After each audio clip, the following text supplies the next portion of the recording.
धर्मनगरी है। कवर्धा में परंपरा है, बूढ़ा महादेव और भगवान भोरमदेव महाराज दोनों का आशीर्वाद कवर्धा के जन जन पर बना रहे। आज सावन सोमवार के पहले सोमवार को मैं सबको हृदय से बधाइयाँ देता हूँ, हृदय से शुभकामनाएं देता हूँ। भगवान की कृपा बनी रहे। साथ ही साथ जब पहला जत्था कांवरियों का आएगा तो सबको, पुलिस प्रशासन को कहा गया है, एसपी भी खड़े होकर के आरती करके कांवरियों का स्वागत करेंगे। आने वाले समय में, आज क्योंकि विधानसभा का सत्र है, मुझे बहुत जल्दी निकलना पड़ेगा, जाना पड़ेगा, इसलिए मुझे जाना पड़ रहा है। परंतु आने वाले अन्य सोमवार को मैं स्वयं उपस्थित होकर के सेवा करूंगा, सारे कांवरियों की सेवा करूंगा। कांवरिया भी लगातार आते हैं, लेकिन कई बार जो है कई असुविधा होती है। इस बार पहले से ही बैठक करके बड़ी व्यवस्थाएं की गई हैं।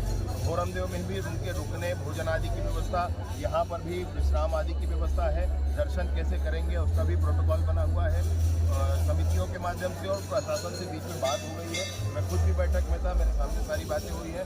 अमरकंटक में भी हमारे कांवरियों को कोई असुविधा ना हो, उनके लिए रहने, भोजन आदि की व्यवस्था। सत्र की शुरुआत हो रही है, सावन महीने का पहला सोमवार में किस तरह की तैयारी है सत्र को लेकर?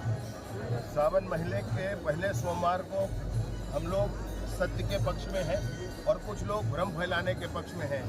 बाबा भोलेनाथ का आशीर्वाद सब पर बना रहे, परंतु आज इस बात का दूध का दूध और पानी का पानी हो जाए। पूर्व वर्षों में कांवरियों से लगातार जो है रास्ते में अवैध उगाई किया जाता है, परेशानी होती है।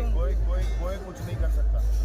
मैंने टीम भेजी थी, टीम गई थी, सामने सारी बात करके आई है। और कोई ऐसी स्थिति होगी तो मैं खुद जा करके वहाँ सारी व्यवस्थाएं देखूंगा। उसमें कांवरियों से कोई होगा ही करने हिम्मत नहीं सकती। भोरमदेव मंदिर में भी लगातार जो है लोग पहुँचते हैं, पदयात्री भी पहुँचते हैं, तो उसको जो है व्यवस्था में किस प्रकार से सुधार?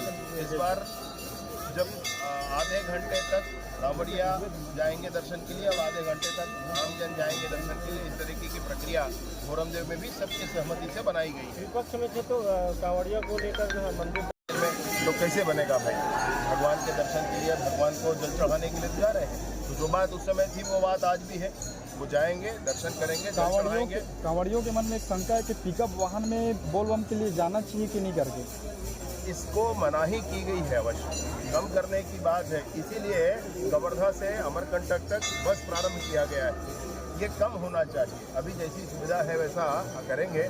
आगे धीरे धीरे कोशिश यही करेंगे कि हम उचित माध्यमों से आवागमन किया करें। देखा गया है कि भोरमदेव मंदिर में खास करके सोमवार के दिन वीआईपी पूजा की जाती है, जिसके कारण लोग घंटों इंतजार। सारी वीआईपी पूजा 12 बजे के बाद होगी। अब 12 बजे तक, सुबह तक जब कांवरिया आते हैं, जब आमजन आते हैं, उनकी पूजा हो जाने की 12 से 3 बजे तक का समय, उसके लिए भी सब लोगों ने बैठ कर तय किया है। मैं भी उस बैठक में था, सबके बीच बात।